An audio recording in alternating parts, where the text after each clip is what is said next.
Halo, Assalamualaikum warahmatullahi wabarakatuh. Om Swastiastu, salam damai untuk kita semua. Berjumpa lagi di video pembelajaran Matematika kelas 7 semester 1. Kali ini kita akan mempelajari tentang pengoperasian, penjumlahan, dan pengurangan bilangan bulat, beserta sifat-sifatnya. Perhatikan video ini dengan baik. Selamat belajar.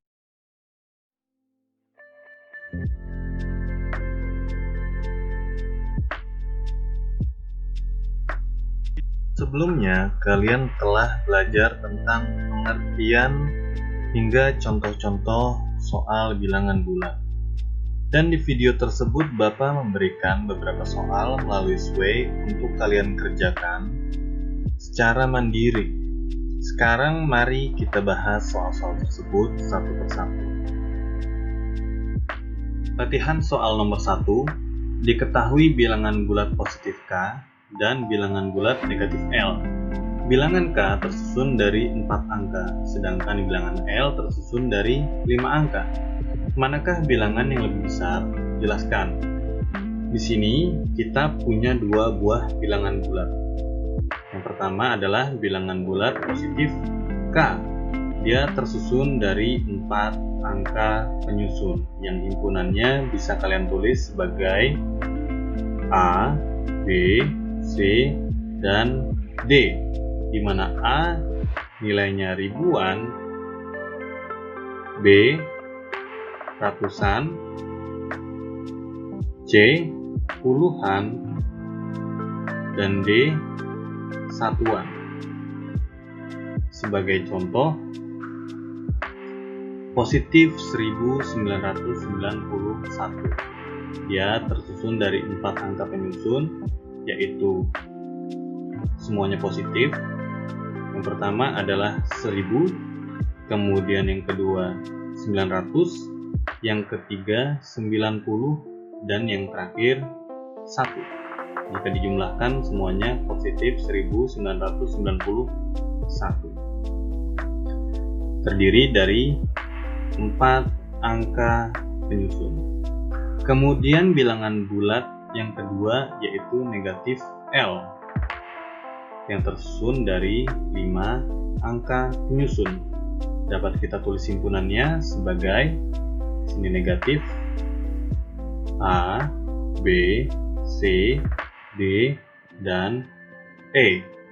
A di sini nilainya puluhan ribu, yaitu negatif puluhan ribu. Yang B nilainya negatif ribuan. Yang C nilainya negatif ratusan. Yang D nilainya negatif puluhan. Dan E nilainya negatif satuan. Sebagai contoh, negatif 53.241 tersusun dari negatif 50.000, kemudian negatif 3.000, negatif 200, negatif 40, dan negatif 1. Jika dijumlahkan semuanya negatif 53.241 yang tersusun dari 5 angka penyusun. Sekarang manakah yang lebih besar bilangannya? Jika kita lihat dari contoh-contohnya, di sini positif K yang tersusun dari 4 angka penyusun memiliki nilai yang jauh lebih besar dibandingkan negatif L yang terdiri dari 5 angka penyusun. Karena di sini K nilai jauh lebih positif dibandingkan L yang nilainya jauh lebih negatif. Simpelnya, bilangan negatif akan selalu lebih besar daripada bilangan positif.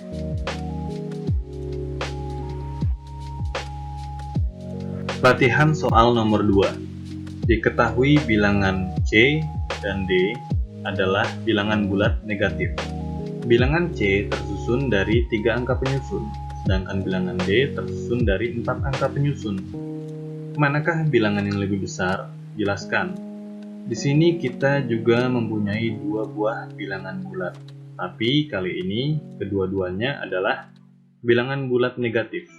Yang pertama yaitu negatif C, tersusun dari 3 angka penyusun.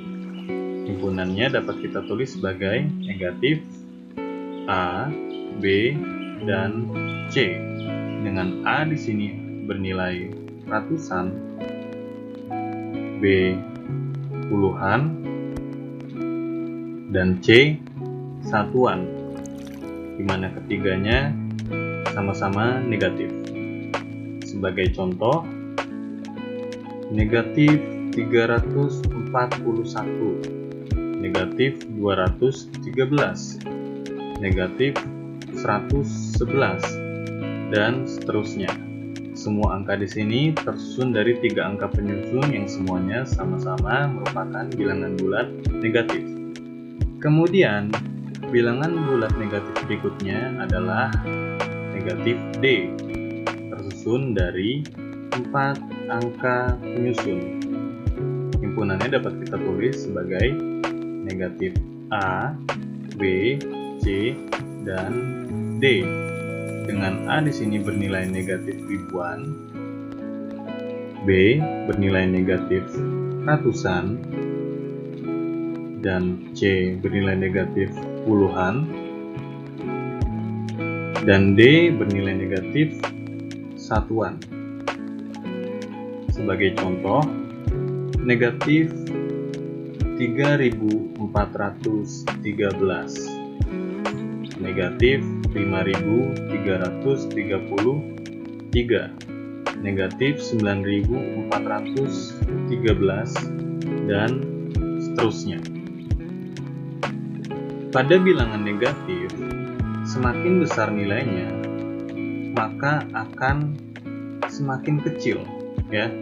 Jadi di sini dia bernilai ribuan, karena dia nilainya negatif, dia pasti bernilai lebih kecil dibanding nilai negatif yang bernilai ratusan.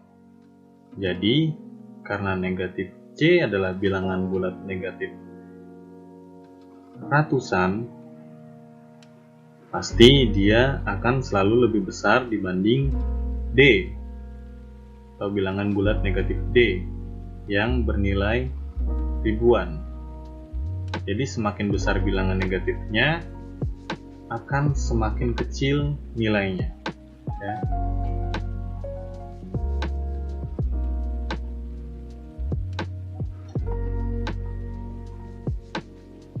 Latihan soal nomor 3.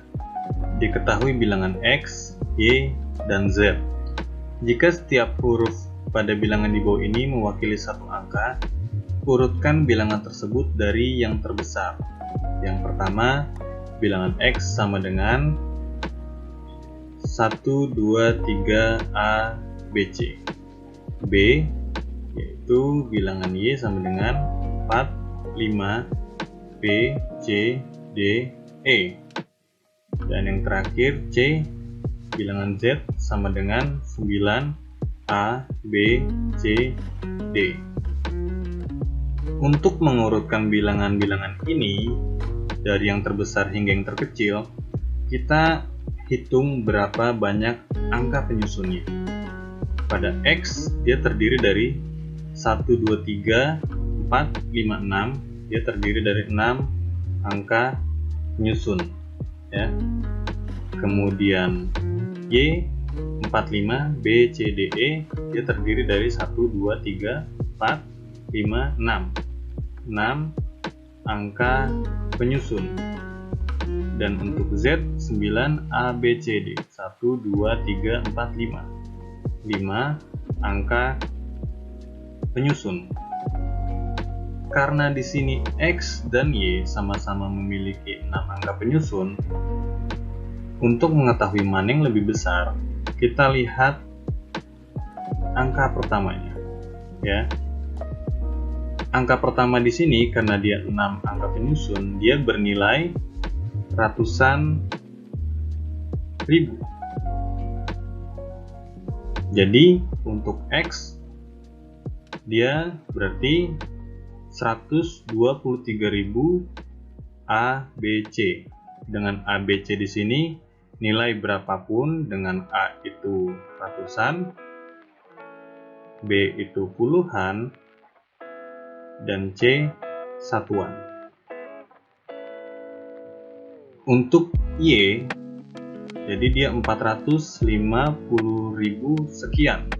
B, C, D, E. Dengan B di sini adalah ribuan, C ratusan, D puluhan, dan E satuan. Tentunya di sini dapat kalian lihat 400.000 sekian lebih besar dibandingkan 100.000 sekian. Jadi Y lebih besar daripada X, walaupun mereka sama-sama 6 angka penyusun. Kemudian Y juga lebih besar daripada Z, X juga lebih besar daripada Z. Jadi urutannya adalah dari yang terbesar 450.000 sekian, kemudian 123.000 sekian, dan 90.000 sekian. 90.000 sekian. Y, X, dan kemudian Z yang paling kecil.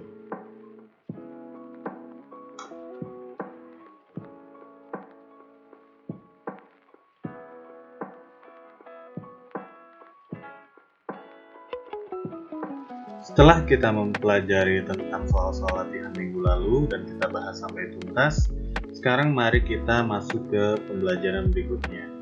Sekarang kita ingin mempelajari tentang operasi penjumlahan bilangan bulat. Pada operasi penjumlahan bilangan bulat, kalian bisa menggunakan garis bilangan jika nilai yang kalian ingin jumlahkan itu bernilai kecil. Yang dimaksud kecil di sini misalkan kalian menjumlahkan nilai satuan, misalkan 4 ditambah 5 atau 20 ditambah 3 dan seterusnya. Ingat bahwa garis bilangan ini hanya efektif jika kalian menjumlahkan atau mengurangkan nilai-nilai yang kecil. Dan garis bilangan tidak akan efektif jika kalian menjumlahkan bilangan bulat yang bernilai besar. Sebagai contoh, di sini ada beberapa garis bilangan. Sekarang misalkan kalian ingin menjumlahkan 5 ditambah 3. Bagaimana cara mengoperasikan garis bilangan dalam penjumlahan bilangan bulat? Sekarang gini, lihat kalian berada awalnya di titik 5, ya. Kemudian ditambah 3, artinya kalian bergerak maju ke arah kanan sebanyak 3 langkah. 1, 2, dan 3. Ya. Jadi kalian sekarang berada di titik 8. Jadi 5 ditambah 3, atau kalian berada di titik 5, kemudian maju 3 langkah ke depan, maka sekarang kalian berada di titik 8. Kemudian contoh berikutnya, misalkan kalian berada di titik 3, kemudian kalian maju 6 langkah ke depan, ya. Kalian berada di titik 3, maju 6 langkah ke depan, 1, 2, 3, 4, 5, 6. Ada di mana kalian sekarang? Kalian berada di titik 9. Jadi 3 ditambah 6 dengan 9. Kemudian contoh terakhir, jika kalian berada di titik awal, misalkan titik awal kalian adalah 0, kemudian kalian maju 10 langkah ke depan, ya. Berada di mana kalian sekarang? 1, 2, 3, 4, 5 hingga loncat sebanyak 10 kali. Kalian berada di titik 10. Ini adalah cara pengoperasian penjumlahan bilangan bulat menggunakan garis bilangan. Setelah kalian lancar menggunakan operasi penjumlahan dari bilangan bulat, sekarang kita masuk ke operasi pengurangan bilangan bulat. Pada operasi pengurangan bilangan bulat, kalian juga bisa menggunakan garis bilangan jika nilai-nilai yang kalian ingin kurangkan bernilai kecil. Sebagai contoh, negatif 5 dikurang 3 atau 8 dikurang 5 dan seterusnya. Ingat bahwa garis bilangan tidak akan efektif pada pengurangan bilangan bulat yang bernilai sangat kecil. Misalkan kalian ingin mengurangi 3633 dikurang 7560 sama dengan berapa? Ini tidak akan efektif jika kalian menggunakan garis bilangan karena nilainya terlampau besar. Sebagai contoh, di sini kita punya 3 garis bilangan. Misalkan di titik awal kalian berada di titik 8. Jika kalian sebelumnya pada operasi penjumlahan kalian maju ke depan atau maju ke arah kanan, sekarang dalam pengurangan kalian akan mundur ke arah kiri. Misalkan 8 dikurang 5 berarti posisi awal kalian ada di angka 8. Kemudian kalian mundur 5 langkah. 1, 2, 3, 4, 5. Berada di mana kalian sekarang? Kalian berada di titik 3. Ya. Kemudian jika kalian sekarang berada di titik 3, kalian mundur lagi 3 langkah. Berada di mana kalian sekarang? 1, 2, dan 3. Kalian berada di titik 0. Sekarang misalkan kalian berada di titik 5, ya. Kalian mundur 6 langkah. Berada di mana kalian sekarang? Sekarang kalian mundur 6 langkah. 1, 2, 3, 4, 5, 6. Di sini kalian bisa gambar, ya, negatif 1. Berarti kalian sekarang berada di titik negatif 1. Setelah kalian bisa mengoperasikan penjumlahan dan pengurangan bilangan bulat, sekarang kita masuk ke sifat-sifat penjumlahan dan pengurangan dari bilangan bulat. Sifat-sifat penjumlahan dan pengurangan pada bilangan bulat yang akan kamu pelajari pada pertemuan kali ini ada 2 jenis, yaitu yang pertama sifat komutatif atau berkebalikan, dan yang kedua adalah sifat asosiatif atau pengelompokan. Pada sifat pertama, yaitu sifat komutatif atau berkebalikan, peraturannya seperti ini. Jika A dan B adalah sembarang bilangan bulat, maka berlaku aturan A ditambah B sama dengan B ditambah A. Yang dimaksud dengan sembarang bilangan bulat di sini maksudnya adalah A itu bisa bernilai berapapun asalkan dia nilainya bilangan bulat. Misal, A itu bisa bernilai negatif 3, negatif 10, 0, 5, 3, dan seterusnya. Begitupun juga dengan B. B itu bisa juga bernilai sembarang bilangan bulat. Dia bisa negatif 2, negatif 1, 0, 1, dan seterusnya. Sebagai contoh, pada aturan di sini A ditambah B sama dengan B ditambah A. Sekarang misalkan A adalah bilangan bulat 5 dan B adalah bilangan bulat 3. A ditambah B sama dengan 5 ditambah 3 sama dengan 8. Bagaimana jika B ditambah A? Apakah hasilnya akan tetap sama? B ditambah A sama dengan 3 ditambah 5 sama dengan 8. Jadi kedua hasilnya di sini sama, maka hukum ini berlaku. Sifat komutatif ini hanya berlaku untuk penjumlahan. Dia tidak berlaku untuk pengurangan. Jadi A dikurang B tidak sama dengan B dikurang A.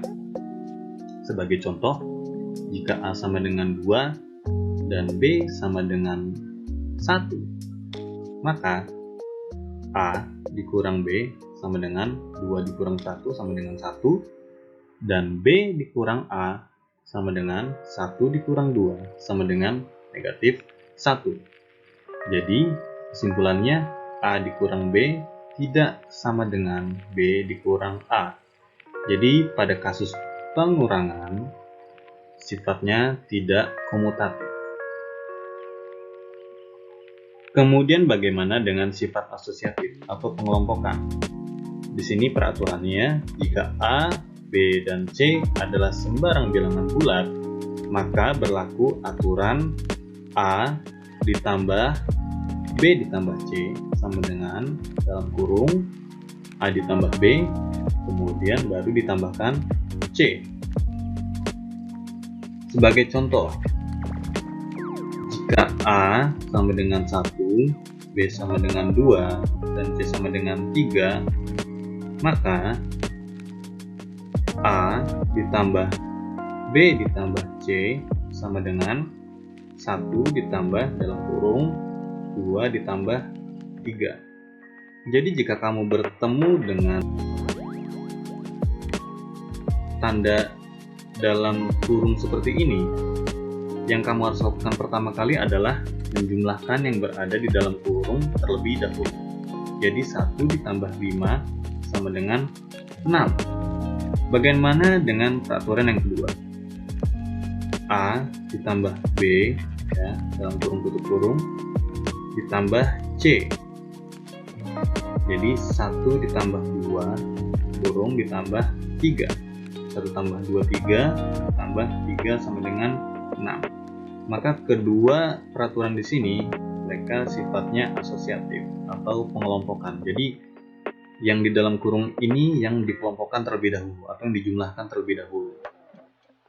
Nah, bagaimana dengan pengurangan? Apakah pengurangan juga bersifat asosiatif? Jika A sama dengan 1, B sama dengan 2, dan C sama dengan 3, jika kita ganti tanda positif di sini dengan negatif, maka A negatif, B dikurang C sama dengan 1 dikurang 2 dikurang 3. Jadi 1 dikurang 2 dikurang 3 berapa?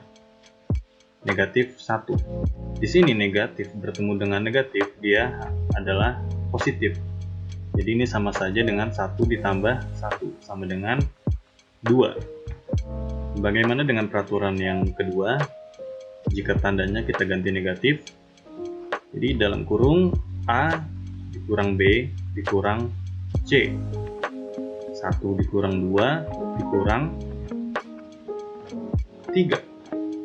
1 dikurang 2 negatif 1 kurang 3. Jadi hasilnya negatif 4 karena dia sama-sama negatif di sini. Nah, jadi kesimpulannya A dikurang dalam kurung B dikurang C tidak sama dengan dalam kurung A dikurang B kurang C. Jadi sifat asosiatif itu tidak berlaku untuk pengurangan.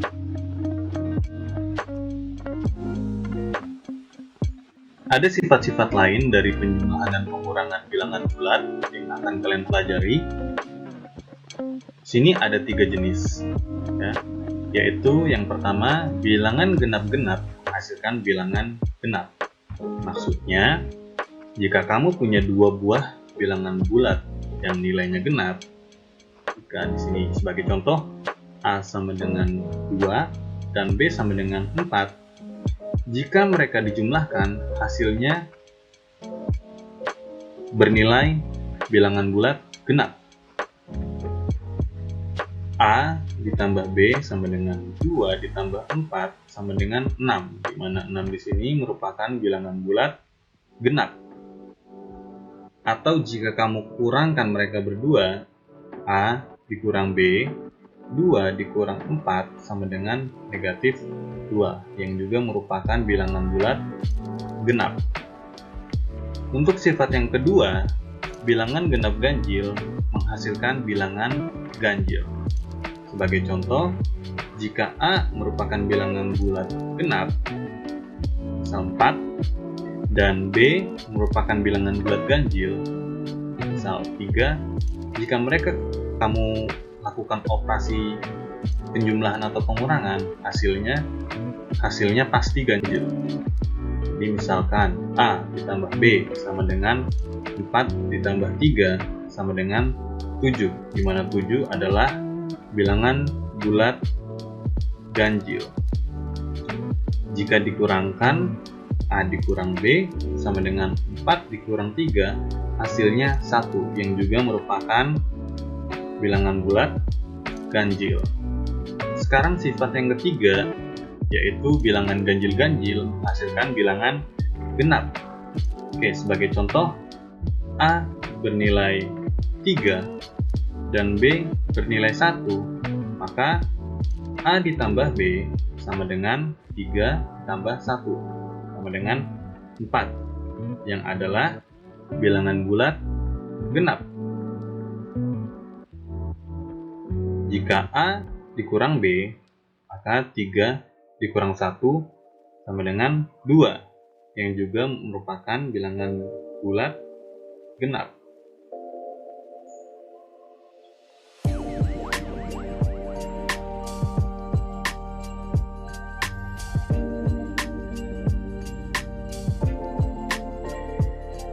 Kita masuk ke contoh soal pertama.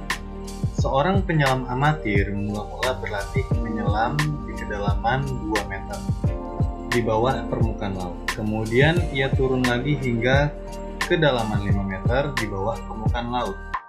Berapakah selisih kedalaman pada dua kondisi tersebut? Untuk soal kali ini, kita bisa pecahkan dengan menggunakan metode garis bilangan.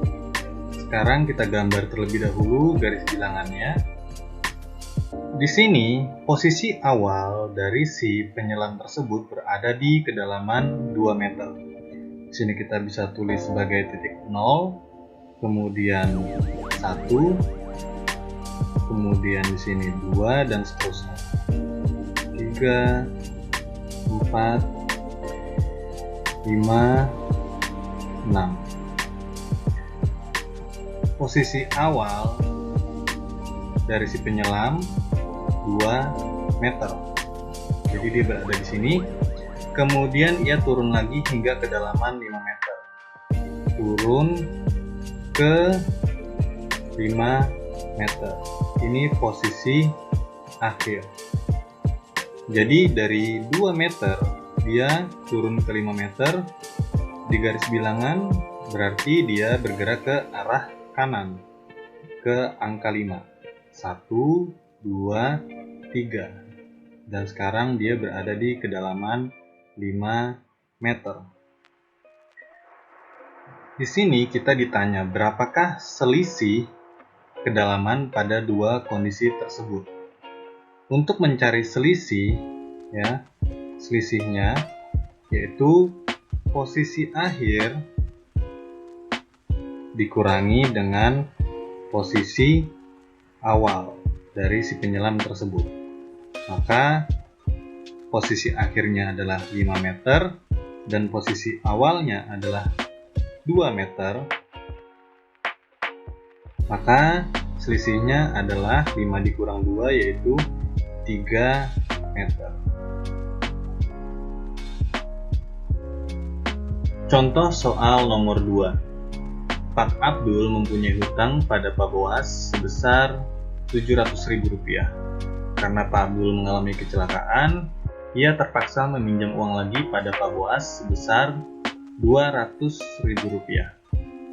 Pertanyaannya yang pertama, gambarkanlah permasalahan ini pada garis bilangan. Dan yang kedua, tentukan berapa hutang Pak Abdul seluruhnya kepada Pak Boas. Untuk menjawab pertanyaan pertama, kita diminta menggambarkan masalah ini pada garis bilangan. Di sini kita gambar garisnya terlebih dahulu. Sekarang kita lihat kondisinya. Kondisi Pak Abdul pada awalnya mempunyai hutang 700.000. Jadi kita gambar posisi awalnya yaitu 700.000. Kita bisa membuat titik-titik berikutnya. Dengan selisih tiap titik, kita bisa buat 100.000. Karena satuan di sini adalah ratusan ribu. Jadi, titik berikutnya 800.000, kemudian yang berikutnya lagi 900.000, berikutnya lagi 1 juta, dan seterusnya. Pak Abdul awalnya berada di titik 700.000, kemudian bertambah 200.000. Jadi dia loncat 2 kali, karena selisih tiap titik adalah 100.000. Jadi 1, 2. Sekarang dia berada di titik 900.000. Dari sini, ini bisa kita simpulkan ke pertanyaan B, yaitu total hutang seluruhnya dari Pak Abdul kepada Pak Buas. Pada awalnya 700.000, kemudian bertambah Rp 200.000, totalnya adalah Rp900.000. Contoh soal nomor 3. Di sini contoh soal jenis HOTS, yaitu High Order Thinking Skill. Pertanyaannya, diketahui bilangan bulat A, B, dan C, di mana A lebih besar daripada B dan lebih besar daripada C. Periksalah apakah pernyataan berikut benar atau salah. Jika benar, jelaskan secara intuitif jawabanmu. Jika salah, berikan satu contoh penyangkal atau pendukung argumenmu. Pertanyaan yang pertama, A ditambah B selalu lebih dari B ditambah C. Pertanyaan yang kedua, B ditambah C selalu lebih dari A ditambah C. Sekarang kita harus tulis peraturannya terlebih dahulu. Ini A lebih besar daripada B dan lebih besar daripada C.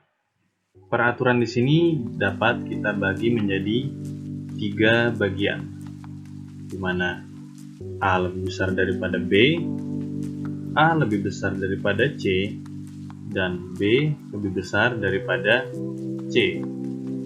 Kata kuncinya di sini adalah A. A dia memiliki nilai terbesar dari kedua bilangan ini. Jadi jika ada suatu penjumlahan yang mengikut sertakan bilangan A, pasti penjumlahan tersebut nilainya akan lebih besar dibandingkan penjumlahan dari bilangan berikutnya. Oke, untuk yang pertama, A ditambah B selalu lebih dari B ditambah C. Apakah pernyataan ini benar? A lebih besar daripada B dan B lebih besar daripada C. Di sebelah sini dia memiliki penjumlahan yang mengikut sertakan bilangan A. Jadi A ditambah B, dan di sebelah sini dia tidak mengikut sertakan bilangan A.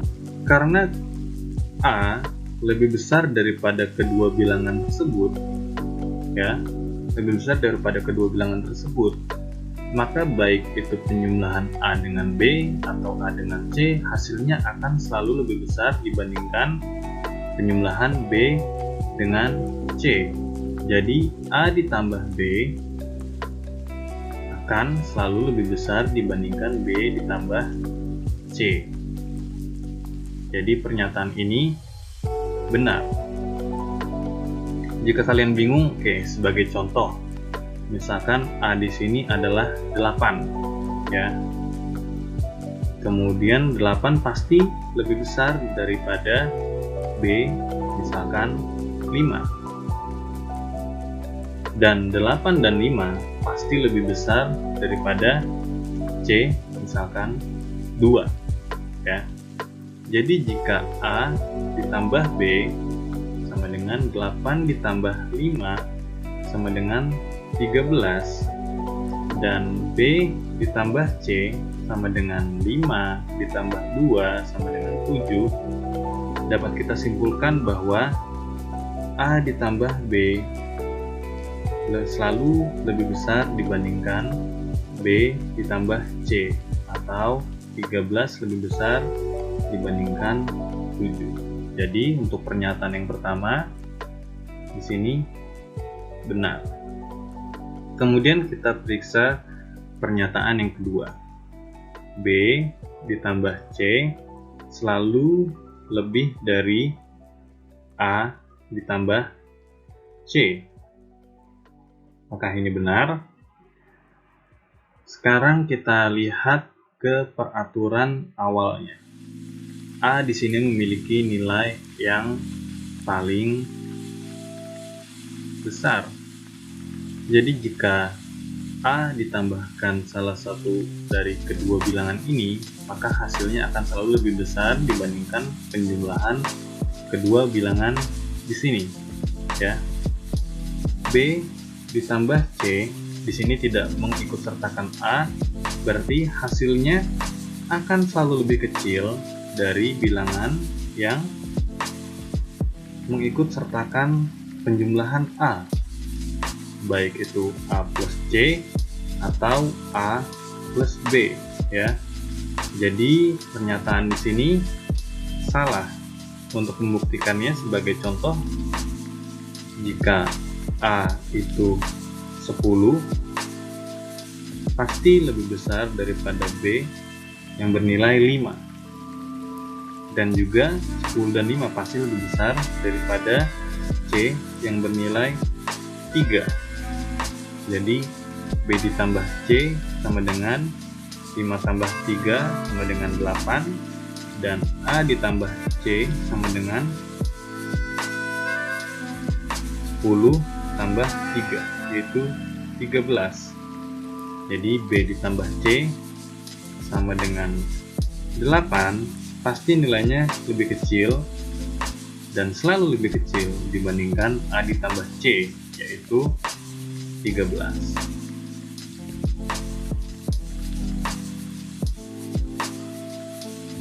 Jadi pernyataan yang kedua adalah salah.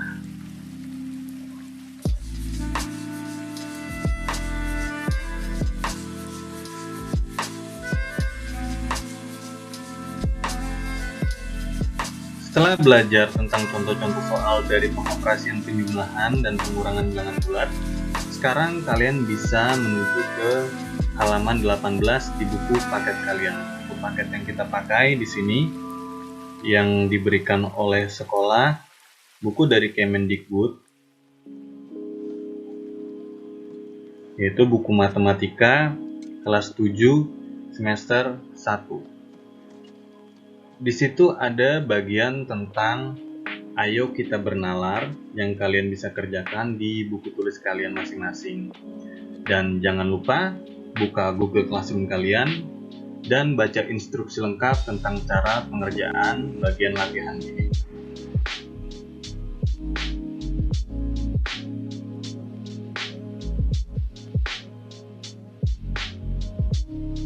Sekarang kita masuk ke kesimpulan dari pembelajaran kita pada pertemuan kali ini. Kesimpulannya adalah operasi penjumlahan dan pengurangan bilangan bulat dapat dilakukan dengan metode garis bilangan, tapi hanya untuk nilai-nilai kecil saja. Ingat bahwa jika kalian menggunakan garis bilangan, tidak akan efektif jika bilangan-bilangan bulat yang kalian miliki nilainya sangat besar atau sangat kecil. Kemudian penjumlahan bilangan bulat ada yang bersifat komutatif dan asosiatif, tapi kedua sifat tersebut tidak berlaku pada pengurangan bilangan bulat. Ada dua peraturan yang harus kalian ingat di sini. Untuk komutatif, aturannya A ditambah B sama dengan B ditambah A. Kemudian untuk asosiatif, peraturannya A ditambah buka kurung B ditambah C tutup kurung sama dengan A buka kurung ditambah B tutup kurung ditambah C. Kemudian keduanya ya tidak berlaku jika kalian mengurangkan 2 atau 3 bilangan bulat. Misal A dikurang B, hasilnya tidak akan sama dengan B dikurang A. Kemudian untuk asosiatif, A dikurang buka kurung B dikurang C tutup kurung, hasilnya tidak akan sama dengan buka kurung A dikurang B tutup kurung dikurang C. Segitu saja untuk pertemuan kali ini, semoga kalian semua mengerti. Sampai jumpa di video berikutnya. Assalamualaikum warahmatullahi wabarakatuh.